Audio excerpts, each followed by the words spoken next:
She literally is like, I am untethered, honey, officially. Literally, he's living somewhere else while he recovers. Right. So, open for business. Yeah. Everything's open. Everything's open. All entrances open. Oh, God. I mean, by starting by them having sex, it's like, I already know. We've had a taste of it. I know what it looks like. I know what it looks like. I know the hex code, honey. You know what I mean?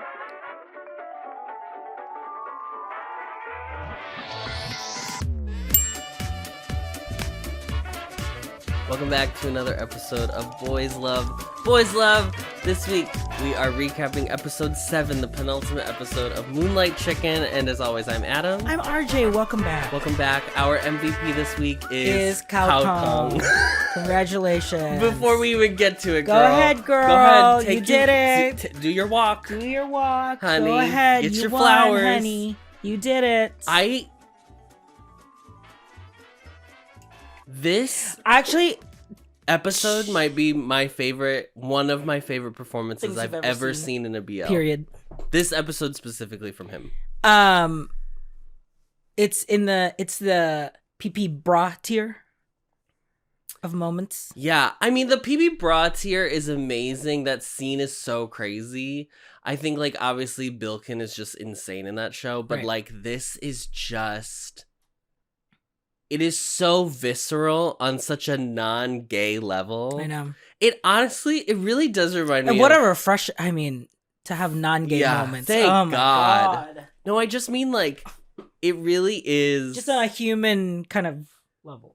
There's such an expectation, I feel like, from people who find out that like we watch BL or whatever. Or just, I think, people's general assumptions of what a BL genre piece is, that it's not doing this.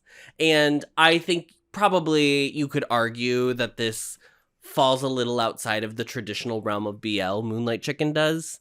Yeah. Because it's more, I mean, to be honest, nuanced than I think what a normal BL is doing. But BL is not supposed to be new. Like it's supposed to be very like, formulaic. Formulaic.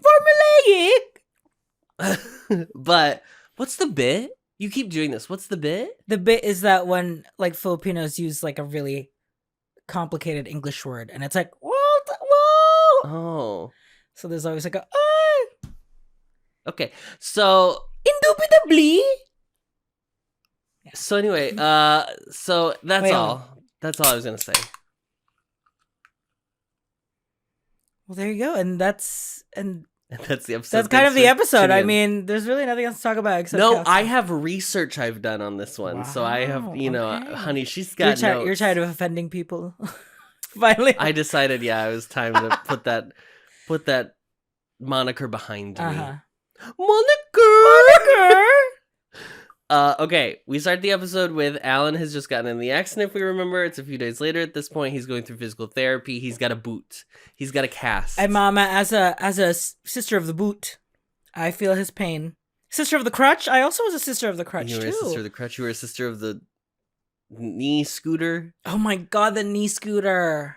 Going down to Happy Camper on Wells, honey. In Gold a Coast. scooter walking down the Old Town, honey. Mm-hmm.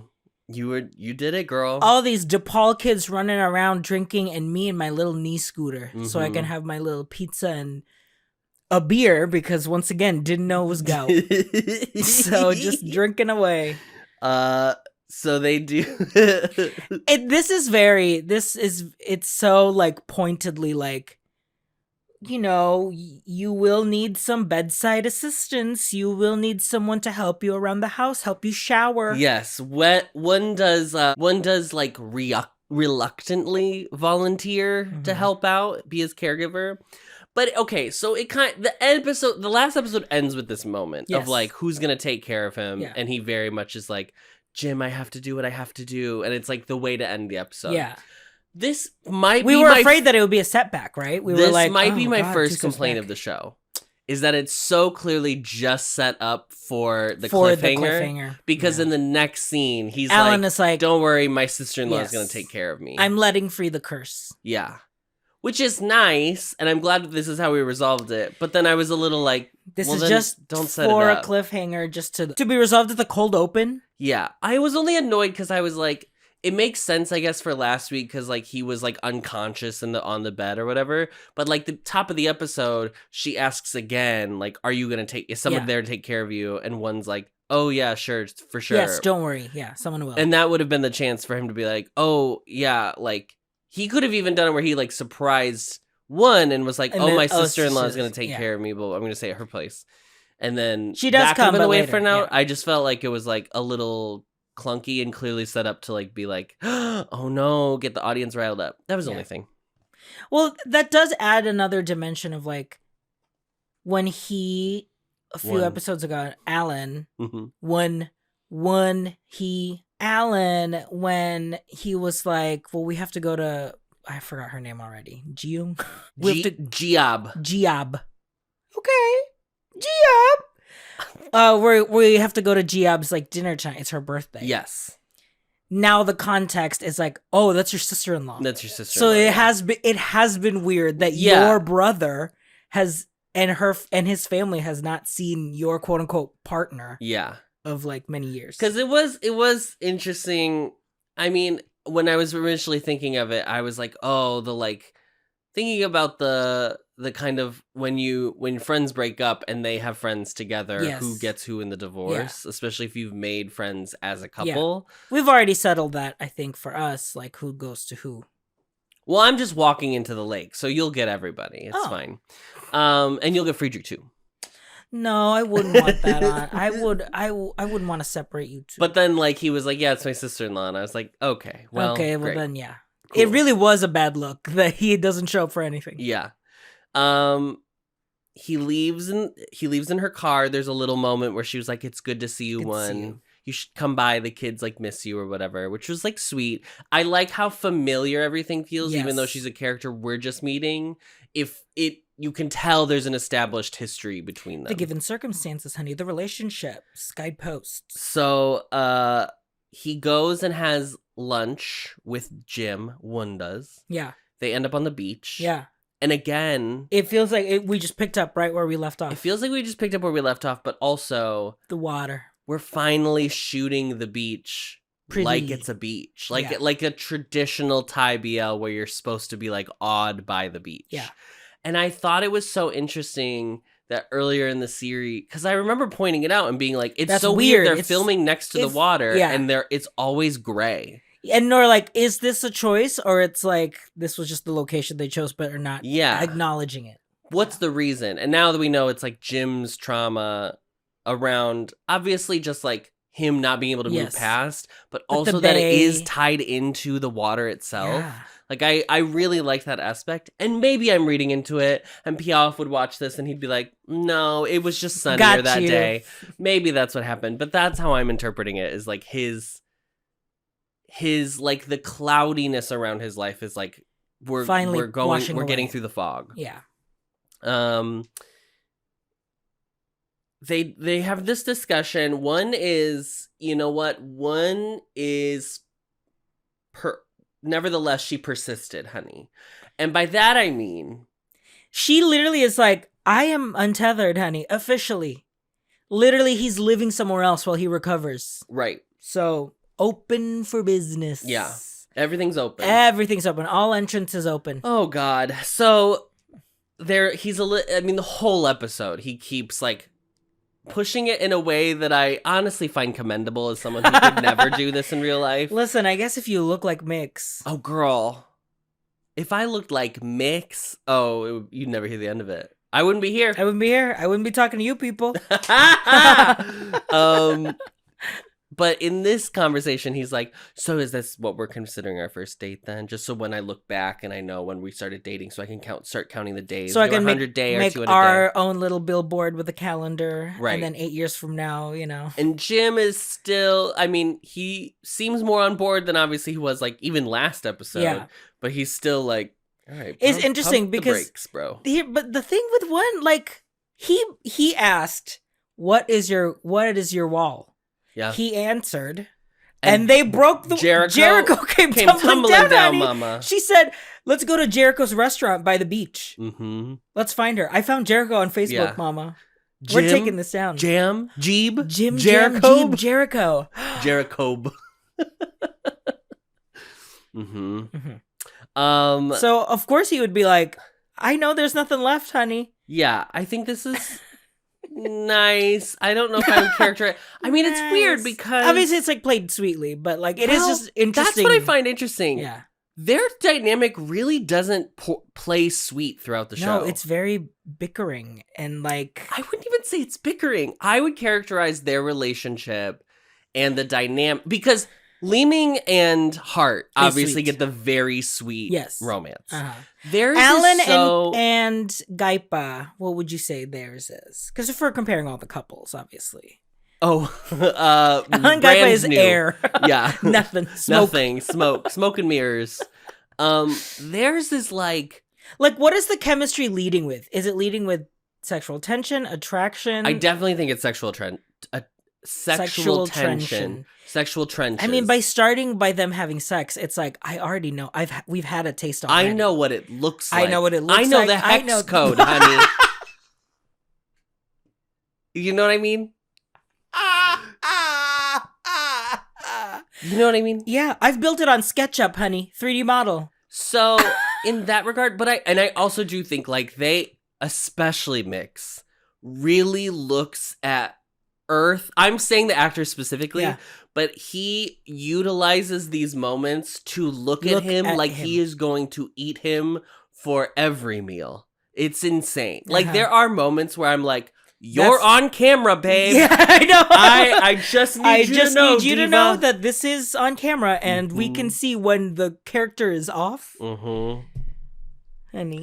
So anyway, I just find their relationship very interesting because, and I think this is probably what people would say is like feels not BL about it because it's emotionally charged. It's like complicated. It's like a very messy. When is it just like, like Alina Dunham? The pursuer is not the one who normally is the pursuer, it feels like. Yeah, it's kind of all over the place. Yeah, it's just like a drama. Yeah. Jim goes to the market. To pay for the chickens he's already purchased, to finish paying out his like order and also order some more chickens from Mrs. Hong. Mrs. Hong is like, you don't have to come work. And he's like, no, it's okay. But when Jim does come, he like retreats and hides. He hides and he cries. And I was like, and this is the nice scene we're going to have of Gaipa crying in this episode. Because I wrote, Gaipa's crying when Jim comes to pick up the chicken. We were like, oh God, what a beautiful crier. Again, once again, proving. I just think he's so emotionally present. He really is as an actor, especially after watching that interview with First that we just watched the other day. Just a plain variety interview, guys. Plain as day. And one of the questions was like, what would it be like if the other person wasn't in your life or you weren't working for them? And they both start bawling. Like, I'm married to this man, and I would not have that reaction. I'd be like, oh, that's a good question. Probably, like I would be living in Bangkok. Yeah. It's just very, he's very emotionally present. He is. And I even remember when they did the Heart Killers tour, because I remember first wasn't feeling well, and throughout it, from what people told me, that he was very much always checking in on him.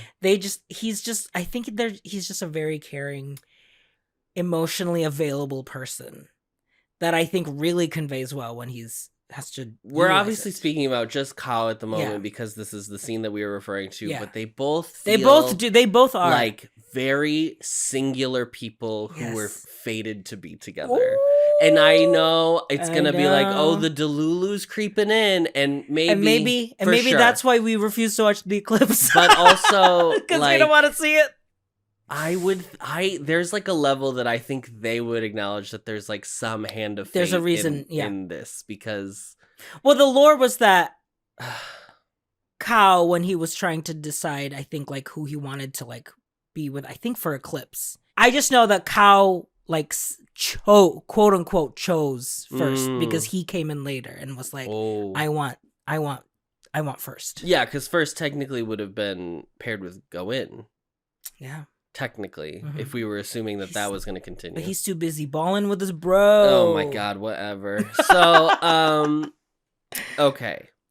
I just really appreciated that scene, and then Jim leaves, and he like tucks his head into Mrs. Hong, and they like have a very tender moment together, and those two characters are really not given much in the show. No. Like, we're with them for so few minutes in the show, and his whole character is just to serve as an alternative to one. Yes. He's the safe choice. He's the understandable choice. Yep. He's like a good person, right? Yeah. He's not even an antagonist. He's not even like he's a conflict in but that I think there's a choice. But I think that proves the point that Jim's walls were so blocked that like he wouldn't even... Clearly a perfect person that he could have done, like had a relationship with, that he refuses. And it really had to be the stroke of fate. Like, it had to be the right person. Yeah. I mean, I think there's also a level that he sees him as a younger brother at this point. But yeah, for sure. I think that's all part of it. But they have made such a meal out of these characters that they feel so fleshed important and ingrained in the story. Yes, and like they're integral to yes. In a way that I would argue that like Lang does not feel the same. Like, no, I think Mark, you will never hear me disparage Mark Packin in any way on this channel. So don't get it twisted, sister. Unless it's for Ohm, because I'm jealous of you, I'm jealous of you, Ohm. But Lang feels like such a comic relief character that he can just be that, and that's kind of all he is. Like, I think like Lang has any thoughts outside of like anything that's going on? Not really. Mm-hmm. I mean, like, he's also kind of a simple character in general, so that it's understandable. But like, Gaipa and Mrs. Hong have very little to do in the show, and every moment with them has been like a true gift, and they do it so well that the only reason the end of this episode pays off is because of everything they've built before. Even though it's like 12 minutes in total of screen time. Yeah. I mean, it's really remarkable. Yeah. Because there's no good reason why I should feel this emotional about... I mean, listen, the scene on the couch when she like says she loves him, that's the thing. If that was the only thing we had seen from them... Yeah. I mean, it does a lot of the heavy lifting, but boy, they really nail it.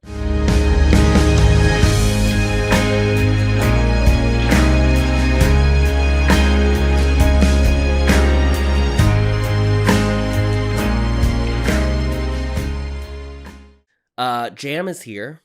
Jim Jam and Pam. Jim Jam is back. She has shown up. We get the answers.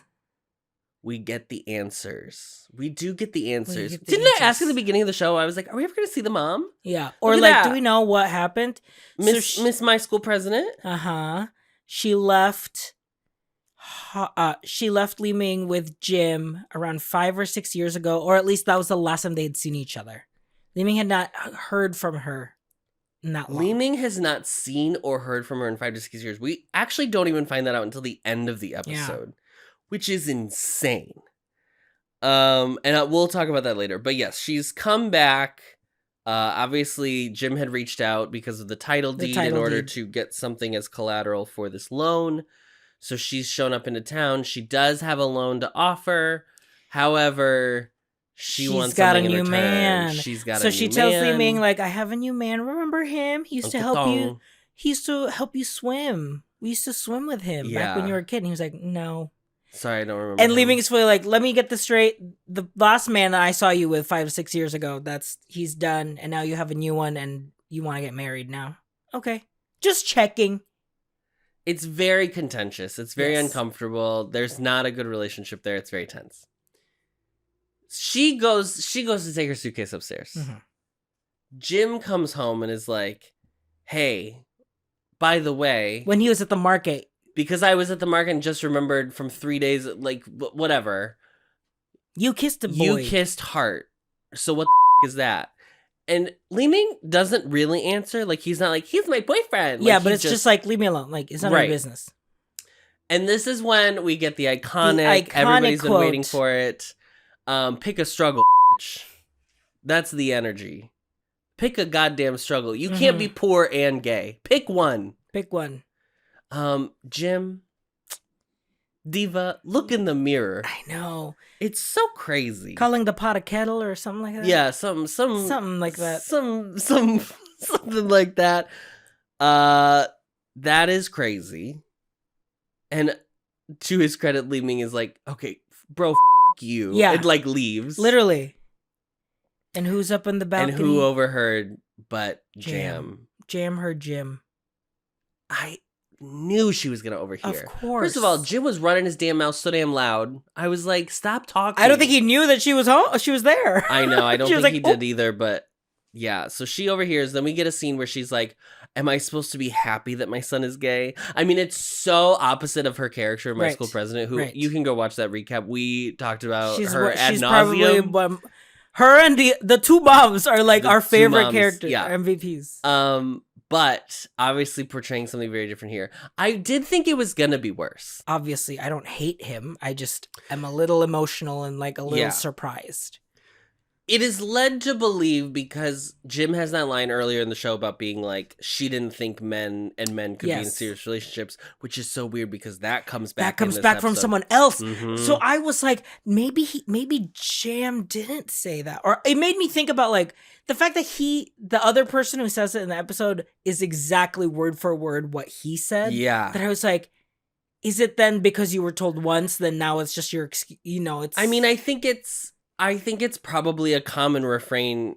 I'm not even saying you could hear. I mean, people say this is part of people's beliefs is like it's not real. Because it's not natural. Like there's no way to procreate that like it goes against the natural order of things. AKA like you can't get married. Yeah, because what's the point? This, yeah. Like they have this conversation. She does a little bit of like, so did he turn gay because he lived with you? And he's like, are you out of your fucking mind? And she's like, well, let me just. I'm just asking questions. When he was 7, the last time he was with me, he was fine, girl. Oh my god, is parenting 101 up in this? This is when she pulls out the title deed. And she says, you can use this, but I really want to take Li Ming back because I'm getting married. Yep. My life is nice and cushy and comfortable now. And he knows. To her credit, honestly, this is what I actually really do appreciate about the show. And I think that's fine if there are shows that just have general antagonists and villains, and that's fine too. But even she, as complicated as she is, you still feel like she's like, and I want to like try and be the right mom. Exactly. She's still acting in a way to try and do the right thing. And it's probably too late. Like it genuinely is probably too late, especially for Li Ming. Like it's fair for him to be like, no, I don't want to do that. I'm 18. I'm not going to go live with you now just because like you decide now you want to show up. Yeah. But I think it is nice that it is posited as like, I want to do the right thing now. Yeah, I want to do that. I'm trying to fix it. But obviously, she's aware of their relationship and like, I didn't raise him. Yes. So she says, if you are able to convince him, then you can have this deed. Yep. We get a scene with Lang and Li Ming. And I thought this was crazy. I thought this was crazy too, and it was shot so crazy. It was so close. I loved the way the scene was shot. Yeah. I loved the way the scene was shot. Basically, Li Ming and Lang are hanging out, and Li Ming asks Lang, "Did you guys ever consider getting an abortion?" Because Lang is just like, "Wow, it's getting closer and closer. Mm-hmm. It's so expensive." Yeah, it's a lot. It's a lot to bring a life into this world. And the way this whole conversation, just Lang's perspective on life, it is very much like he is so present in the moment of like, it is what it is kind of mentality, but not defeated by it. Yeah. I mean, he is such he really is such an interesting character because he's so set up to just be kind of unthoughtful. Yeah. But it's in his like almost carelessness. It's in the simplicity that it's like revelatory. It's very Winnie the Pooh, actually. It's very Pooh. Yeah. And he says, like, we thought about it, but like her parents really want a grandkid, so they said they'd help. So we like, and like, is that a good enough reason to bring a child into the world? Who knows? Who knows? Who knows? That's, I think, Who like, knows? there is like a real. It's very pragmatic. It's like, well, there's an opportunity to make her parents happy to have this child, and they said they will support us and help us. So it's like, why not? Why not? Yeah. Yeah. And I mean, it was an unplanned kid. Like, Yeah. it wasn't like they planned to have Right. it because they were going to get supported in this way. Yeah. Sometimes you'll be online in online spaces, and people will assert things about family planning where they're like, people should have to take tests to be parents and things like that. And I it really makes me sweaty. I know, because why are we policing who? Ooh, exactly. Who can have children? Hello? It's not good. And it leads us down a really bad road giving, so fast, quickly. It's giving genes are passed down the generations. That's exactly what it gives. It gives me a denim ad. Yeah. Yeah, I thought it was such an interesting scene to have because... And again, realistic, because a lot of people there is probably always a level of unplanned in getting pregnant. Yeah. And I really what I do like about Lang as a character, again, is like, he just answers it he's so forthright about his answers. Yeah. Like, he's like, did you think, he's like, clearly Li Ming's a little uncomfortable asking the question. Right. And he's like, and oh, he's yeah. like, oh, yeah, we thought about it. We Yeah, thought yeah. about it. Like, yeah. And it's so matter of fact. Also, like, it is such a topic in America. Totally. In a way that I don't think it is in as many other countries. Yeah, yeah. That, like, it's so wild to just see it in a conversational way as though it is just think about getting a car lease of family planning. Yeah, it's just like, it's so where are we going to live? Yeah, that's not. It was very fascinating. I'll just. Be honest. Speaking of fourth, though, in the scene, this was he has the skill of going and like finding the genuine curiosity of, like, the way he acts asking questions is so good. Like, it's so genuine. You can feel exactly what the actual subtext is of all the questions that he's asking. Like, it's just, and he does it in a way where he looks so like vulnerable and childlike, and you just feel for him because he's like, I genuinely don't know these things and I want to know. He is very the acting has been very nuanced, and it's like so crazy. Also, I was just thinking about, like, imagine we had watched this first and then watched My School President, because in My School President, especially the top of the show, he's such a little rascal. I know that I just would have been, and he has a little bit of that in this, yes, right? Yeah, there totally, is a tinge of that, totally. But it's so slight in comparison to My School President. And then as My School President goes on, he gets more heavy. He gets heavier dramatic scenes to do. So coming into it, I was like, well, I know he can do this. Yes. Like, I'm not shocked, but it's more the amount of vulnerability he is able to show on screen for someone as young as he is and having as little as experience as he has. I mean, like, it's like, this is one of the best performances I've ever seen of, like, all media. Yeah. He is so incredible in this role. It's so dropped in. It's so easy to play a teenager as just being like, I don't wanna, like that. And it's written so well too. So half of it truly is just the writing is so impeccable. But, like, he really is just being a human being. And I know that sounds so dumb. But that's hard to do. But it's hard to do. And honestly, a lot of Thai BL is so over the top in general.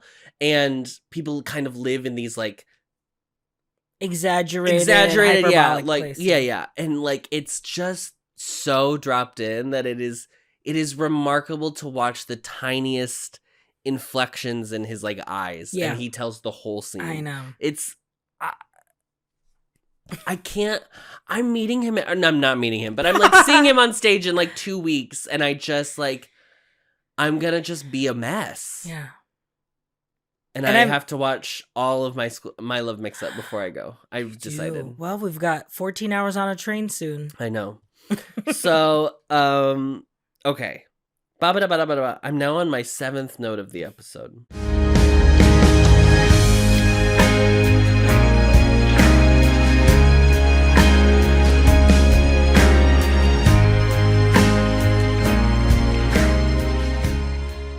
One comes over and Jim is like, so he like tells what happened with his sister, and he's like, maybe she's right.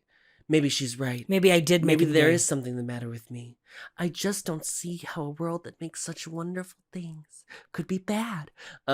Maybe I did make him gay. And one, I mean, like, this is why you need gay friends, guys. Truly, I mean, one doesn't even say he has gay friends. Because we don't know. He says in this scene, he was like, Oh, I don't that's have gay right. I only have straight friends, and I turned out gay. He's basically like, girl, shut up. Well, I meant like he needs gay friends to be like, girl, shut up. no, I know, I agree. But it is, every time I think, because I keep getting into this mindset of like, oh, this is the scene where they're finally going to be really sweet to each other. And not that they haven't been sweet, but it's so different. It's just so different. Their interactions have been so much more than just the chemistry to get them together. Yeah. They're actually helping each other out in these like very even in this, like he's like giving him advice, but he's like grabbing his leg. Like it's so, girl. You want to talk nuance, honey. Oh my God. I will say one subtext is always, I need to get this. I need to jump on this again. Listen. Anything he does. If that man was walking around and I was sleeping in that man's house, and he looked like that, he would have to kick me out. You would have to pry me off the walls. Like I would be like, me and Jimbo eating cat food together, hello, going crazy, losing our minds. Losing our minds. He said, Jim asks one, how can he even have a good life here? And this is where he says the line, marriage equality hasn't even been passed here. And I just was so happy to see it now in 2025 and be like, they did it. Like, I also think like it was clearly such a goal that the country and the movement was working towards in Thailand. That little by little. It comes up so often in Thai BLs. Like, it's crazy. Yeah. So what, Jim, he can have the same life you have. And like, that's where you have to decide, like, do you like your life, honey? Do you like your life? Let's make your life good. Yeah. And make it good with me, honey, with this good, honey. One offers that Jim can stay at his place and he can sleep in his bed even if he wants. No big deal. He says, I trust you. I don't trust myself, but I do trust that you'll stop anything I try to do. He's crazy. That was when we were like, okay, that's nuts. One. Go to bed. Yeah. Get out the spray for the cat. Oh my God. We get a sniff kiss. Classic. I know, Southeast Asia sniff kiss. It was so interesting to be like, well, you need to tell me where we're at. A thumbs up. What are we going to tell people what we are? Everyone's been asking. Everyone, parentheses me, has been asking. People are breaking down my door to find out what the hell we are. Yeah. What do I tell the press? It is funny. Yeah, it is funny. Then his answer is a sniff kiss. Hedda Hopper keeps calling. What do I tell her? Girl. Tell him this. Okay. We cut to the market. Well, they show it in the coming up. We saw it in the coming up. So Gaipa and Lang are going through the market and they're having a conversation.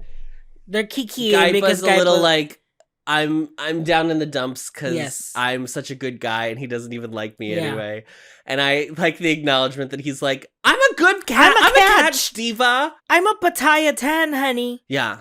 Well, girl, you're a Pattaya 20 diva. Literally. Well, you're in anywhere 20. Are you out of your mind? Well, with the money he just come across. Oh, I know. He's a Pattaya 50, girl. 50 million. Yeah. They come over to the stall where his mom works. She's collapsed on the ground. There's an extended sequence where it's like in slow-mo and he's like asking help people to call and, like, 911, crying that she's like collapsed. They don't know what's going on. Lang has called for 911 to come to the market to pick her up. And there's a slow fade into something. And we thought the fade was going to be at the funeral. Yeah. Let free the curse. All of a sudden. Like, I was under no delusions that she was going to live. Like, this show has much built telegraphed it up that, like, this woman is going to die. Yes. So that was not a surprise per se, other than like when it was happening. But I was like, okay, and we're going to cut right to the funeral. We're going to cut to the picture of her, like in the K-dramas. Like in the K-dramas, picture of her on the wreath, flower wreath. And with the like coffin nearby. Okay. No, it's a hospital scene. And it's Gaipa coming out. And then Jim and everyone comes in and says, like, how is she doing? And then he cries into Jim. And he says she's gone. And she says she's gone. And then it's the faded into the funeral. And I mean, the rest of the episode, I did not stop crying. Yeah, silence, tears. You know what was funny? During the weekend, I checked in on Dabbit's stream, and he's watching Revenge Love 2, funny enough.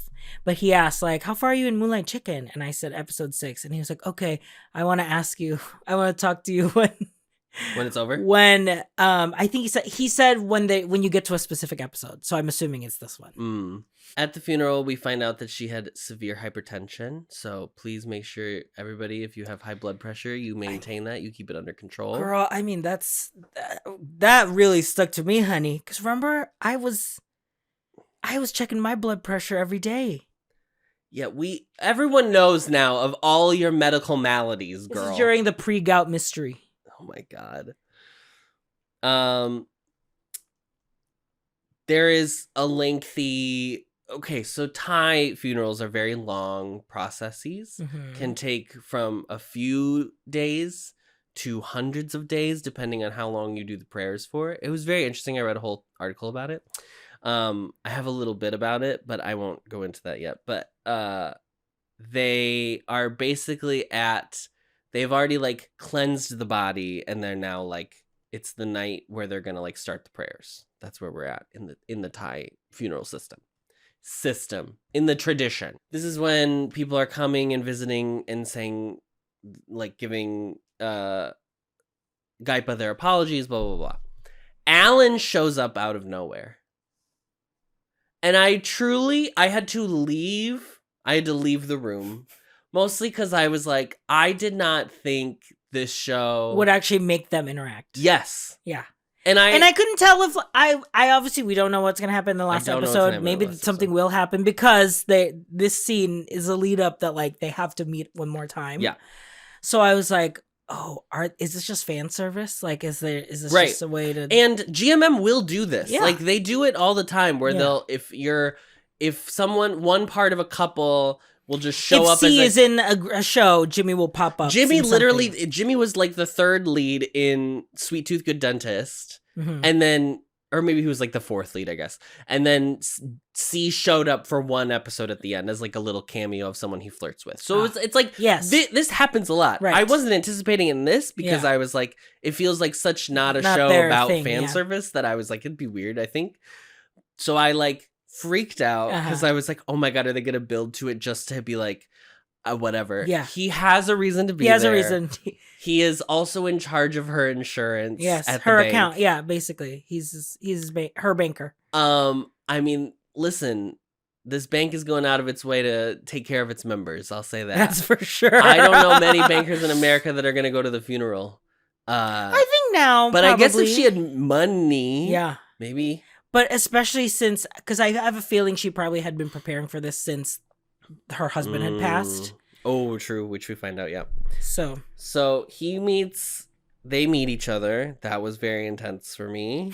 I'm glad you got through. To be clear, it's not intense in the show. It is not. It's literally it's not set up to be like a lot of tension. No, like, it's not it's like hi, I'm your mom's banker. Right. My condolences. Mm-hmm. I would like to talk to you because there's a lot of things to settle after the funeral. But I just think that's like it. You're even. I mean, yes, like I like First as an actor so much that I don't find Alan as a terrible character. No. Even if I think this was your first time watching the show and you were still maybe a little bit harsher on Alan than I would be, yeah. I think you're still able to be like, they could be good together. Like there's still a way that you can watch this and like be like, he's not like there's no villain in this. Well, we'll get to the landlord. Get to him later. Yeah. That's my next note. Oh no, my next note is Hart helps Leeming pass the refreshments around. So this is part of the thing. There's like light refreshments offered during the like prayers. Okay. But Hart and his family do come, and Hart's. You see that Hart's parents are starting to learn sign language. Yes, which was very important. I'll give a couple notes about what I learned. So the host, there was a ceremony that they didn't depict on the show, but I found very interesting. It's like the water ceremony. The host will prepare a container of perfumed water and small bowls for the funeral attendees. The attendees first pay respect to the deceased, then pour the perfumed water on the extended right palm of the body, expressing condolences or asking for forgiveness for any wrongdoings in life that they may have committed upon the deceased. Upon the person.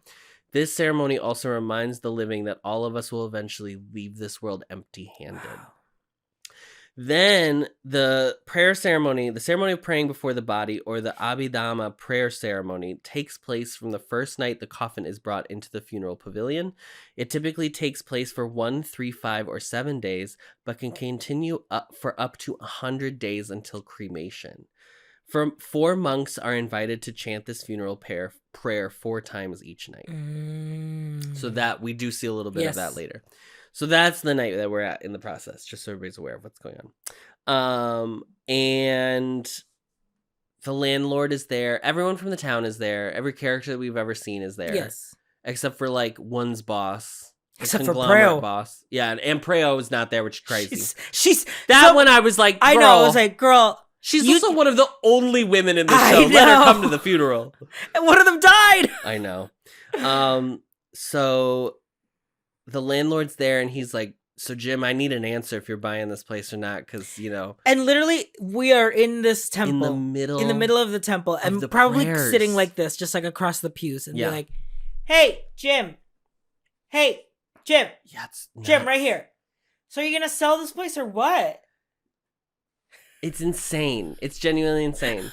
So he's like, listen, I got people breathing down my neck over here trying to get this place up. I'm trying to hold off as long as I can, but, you know, I got to know one way or the other what you're going to do. You're doing the Let Free the Curse of Taekwondo people, but doing them in the Fargo accent. Yes.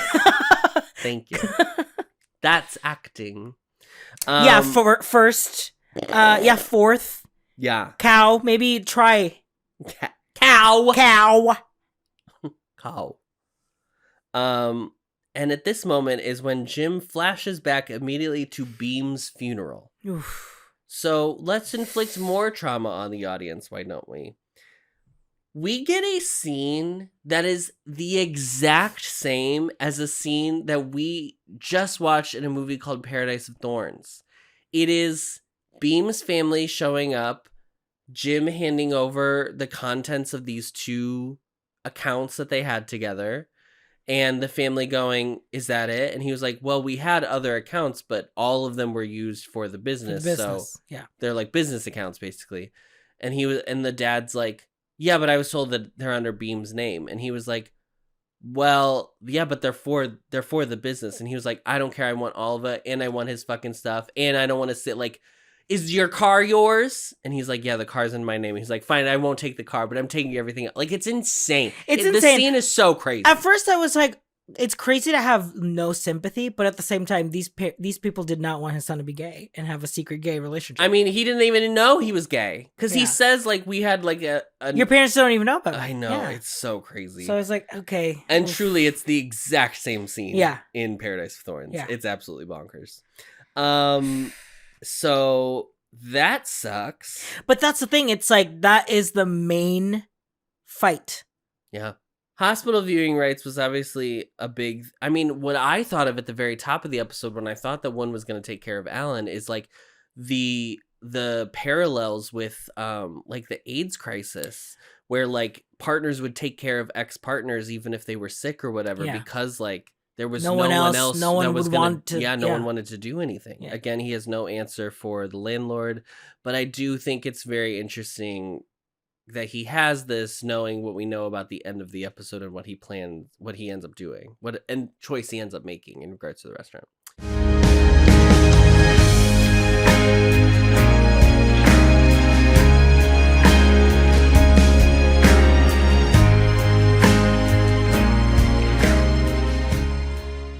There's just like a bunch of prayers.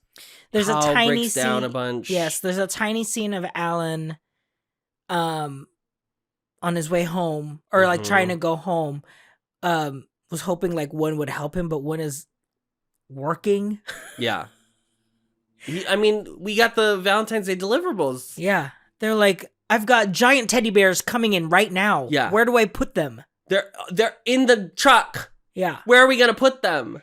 So he like goes and tries to ride share himself, but Jim kind of helps him, and they have like just like this very tiny.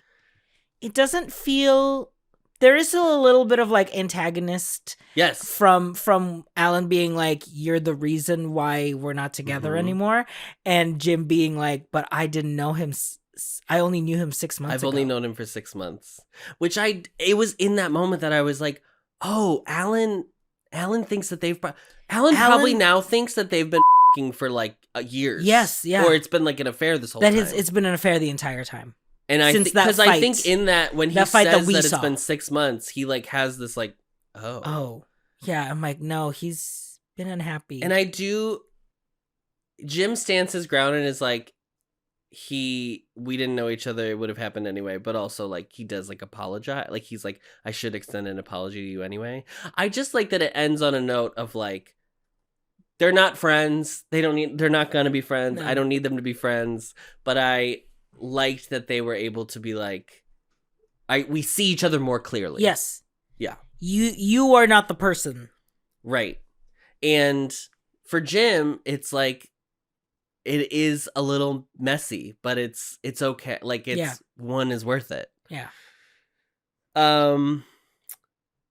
He asked, there's a scene between Jim and one, and he asks like, do you still love Alan? And one says like, he doesn't still love him, but there is caring. He's caring. Yeah. He still cares for him. Mm-hmm. Oh boy. Which I think will always be there because, like he said, he just fell out of love. Like the relationship just changed, but it's not like he did no one did anything wrong. Mm-hmm. Jim is back at Moonlight, is at the diner. Leeming's with him. They're sitting outside. They're talking about what's what in regards to Jam. And this is when we find out that it's been 5 to 6 years since she even talked to him, seen or heard from his mom, which is so bonkers to me. That's what we're like, did she die? Why? Where is she? Right.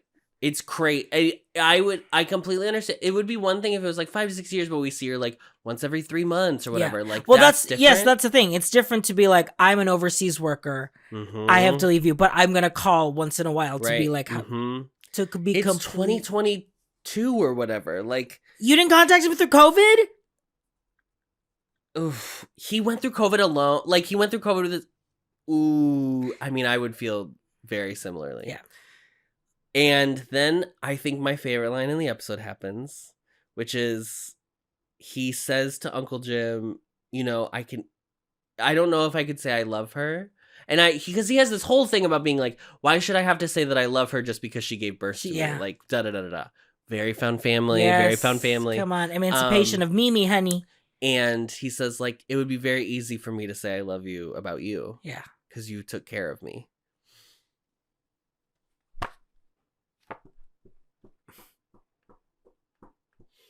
Which I think is a great moment and a great scene. And all of that conflict between the two of them, like... It's understandable why so understandable. They're so frustrated with one another because and like the first time they're hearing each other is when they're having this moment. Ugh. Yeah.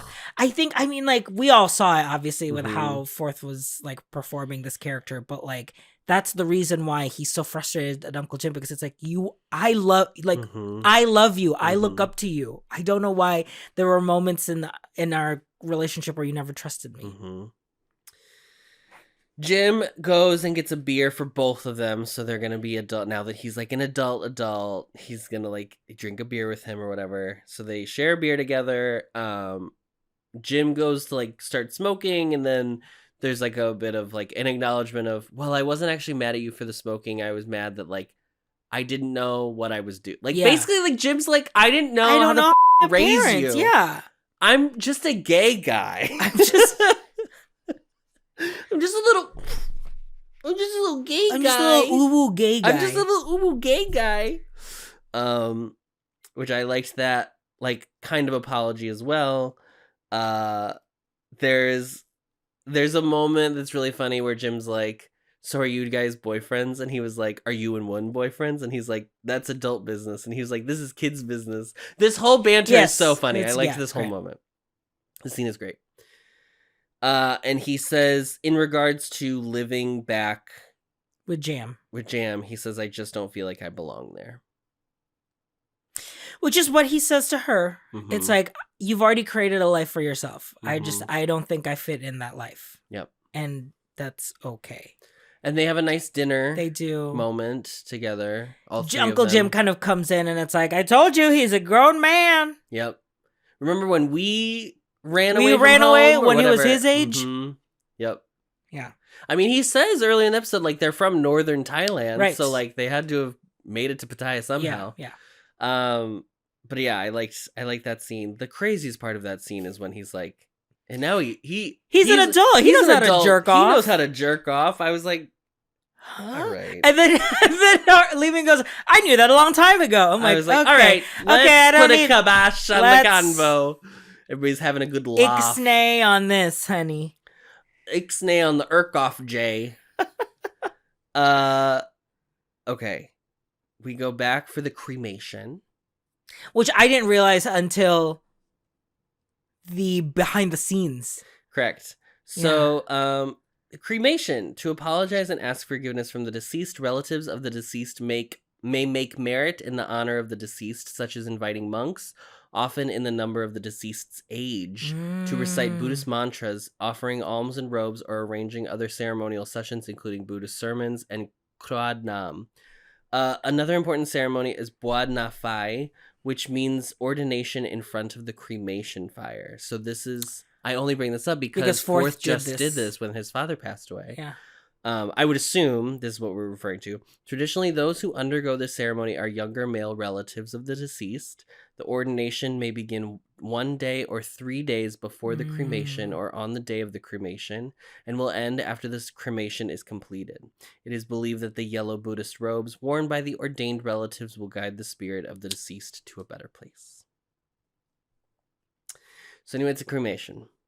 And this is one of the hardest things I've ever watched. And it's not just us, honey. Everyone in that set. Everyone in that set was crying. Carl gives a speech. Gaipa gives a speech in honor of his mother and then ends it. He says like 3 years ago his father died. Mm-hmm. So that's when we find that out. And then he says, my mom had a song that she loved for me to sing, and I didn't sing it for her as often as I should have. And so I'm going to sing it for her one last time today. Yeah, she says, it's like my first and last time I'm going to sing the song for her. He said that. He sings the song, the theme song. The theme song. 你问我爱你有多深，我爱你有几分, honey. And it's devastating. It's very difficult to watch. Yes, because he is trying to sing it, but obviously like can't contain his tears. Everyone is also crying. Mm-hmm. They fade in obviously with the actual track as the cremation process happens. But I mean, it's even heartbreaking. We watched the behind the scenes also, and like he is in that moment. It is. And everyone feels it. Even just, Piaf was like, even the extras were crying. I'm crying right now, thinking about it. Adam was crying. So he sings one last time, and then during the song, we get another montage. Yeah. And in the montage, what's going on. And in the montage, Jim is holding a cancellation of lease. And then the last shot is one holding hands with him as they look at the closed restaurant.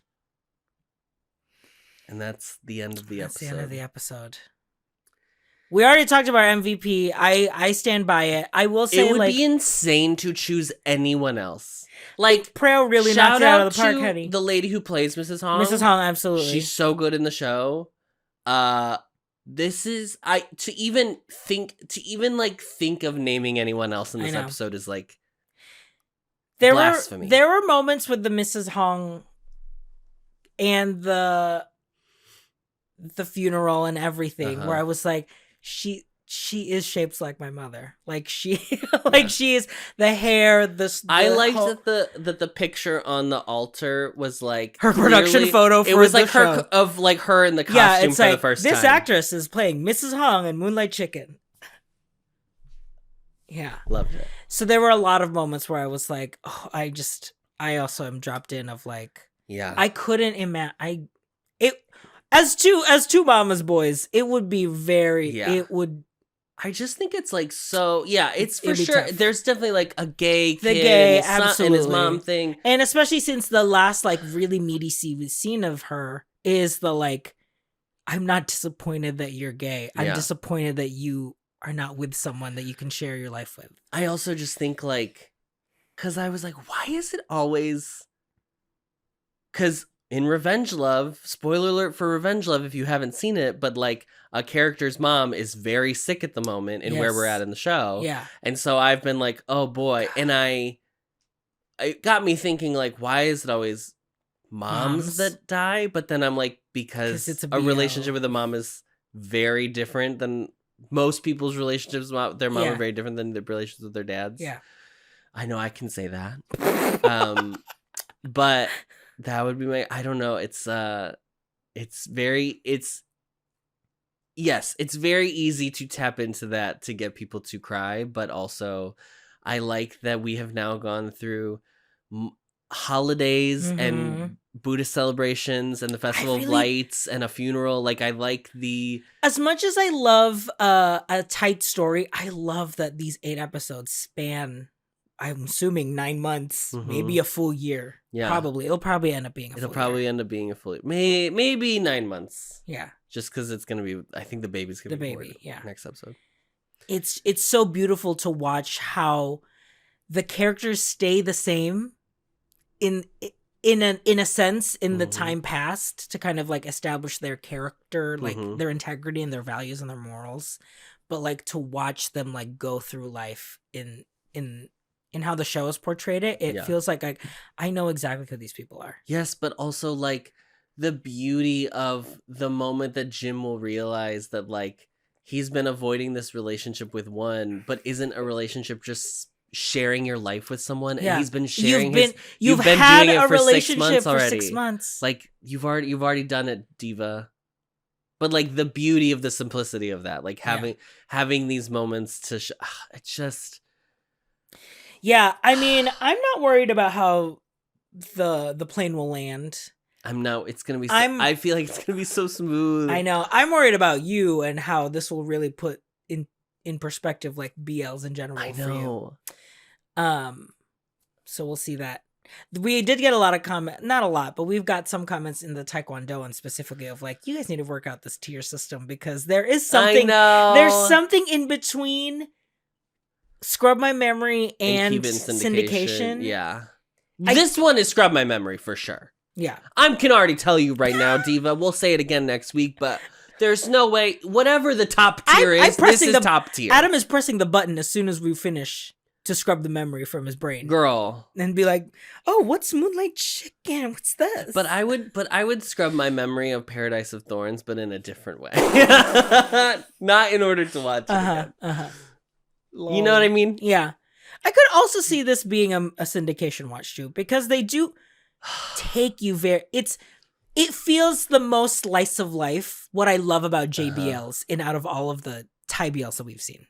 It is a show that I just feel like is so accessible. Yeah. That I'm going to make my mom watch. I know. Like it's so easy. Like during Christmas, be like, okay. And also like, sorry, people getting into some religious stuff. There's gonna be an episode in a church. My mom's gonna eat that right up. Oh my girl. God, Are your you mom joking? is going to Be like, weep, openly weep. oh my God, that's beautiful. It's gonna be a mess. Can't wait. And then when she sees the funeral, she'll be like, oh my God. So famously, Adam's mom once walked in on our college roommate doing, was it Passover? One of the nights of Passover? No, it was Hanukkah. Oh, yes. One of the nights of Hanukkah. And she was like, it was so beautiful to just watch. She was like doing the prayer to light the candles. And she was like, it was so beautiful. So I feel like she's going to be really... Yeah. If you think I'm bad, Nancy my mother is so much worse. Nancy is high tier, honey. Mm-hmm. Top tier Adam. Yeah. So if you'd like to join us next week for the finale. Join over patreon.com/boysloveboyslove. You can join the BL Lovers tier. You can join the combo tier. Or you can join that combo tier to watch Paradise of Thorns. I don't know if you want to watch Paradise of Thorns, but it's there if you want to. And I'll say this. We're watching Revenge Love as well. Yes. On the BL Are you going to announce it now? Because it's Friday? Well, I had it technically closing tomorrow. Oh, yes. I am announcing it today. This is Friday, 6 p.m. Yeah. Okay. And our next show we are starting... As of when this comes out, we're starting tomorrow on the Patreon. Chemjira. So it's going to be spooky. It is not going to be this energy. No. It's not going to be Let Free the Curse energy. Although it could be cursed. It could be cursed, There honey. are some curses. There are some curses going on. And I am ready to see... I am going to say some absolutely... We are about to say some incredibly lewd and disgusting things. But it's okay because it's Demundi, so they want that from us. I am ready to see this priest commit every sin. King is and continues to be. Yeah, and King can and King whenever he please wants. Do. Woo! Okay. All right. And then so next week is the finale. And then next week is the finale. So come back here, honey. Thanks for watching.